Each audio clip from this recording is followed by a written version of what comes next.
Arctic মহাসাগরের কঠিন পরিবেশ জয় করেছে চীন। চিয়াওলং সাবমার্সিবল যানে করে বরফের নিচে প্রথম মানব ডুব সফলভাবে সম্পূর্ণ করেছে চীনা বিজ্ঞানীরা। সম্প্রতি ঐতিহাসিক এ সাফল্য অর্জিত হয়েছে মাদারশিপ শেনহাই 1 এবং আইসব্রেকার শুয়েলং 2 এর সহযোগিতায়। অভিযানের প্রাথমিক পর্যবেক্ষণে দেখা গেছে আর্কটিকের গভীর সমুদ্রের বিস্তীর্ণ এলাকা জুড়ে থাকা জীববৈচিত্র্য, ঘনত্ব ও আকারে উল্লেখযোগ্য পার্থক্যও দেখেছেন চীনা বিজ্ঞানীরা।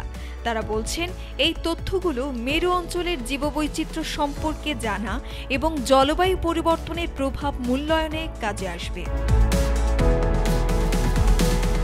অভিযান দলের মতে, বরফাচ্ছন্ন আর্কটিক মহাসাগরের গভীরে ডুব দেওয়া সহজ কাজ নয়।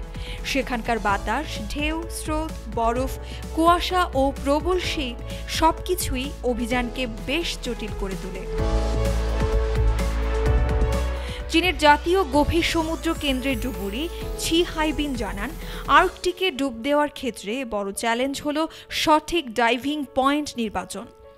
চারপাশে বরফ ভাসতে থাকে, প্রতিটি পদক্ষেপ নিতে হয় হিসেব কষে। গত জুলাইয়ে চীন প্রথমবারের মতো মেরু অঞ্চলে মানববাহী সাবমার্সিবল অভিযান শুরু করে।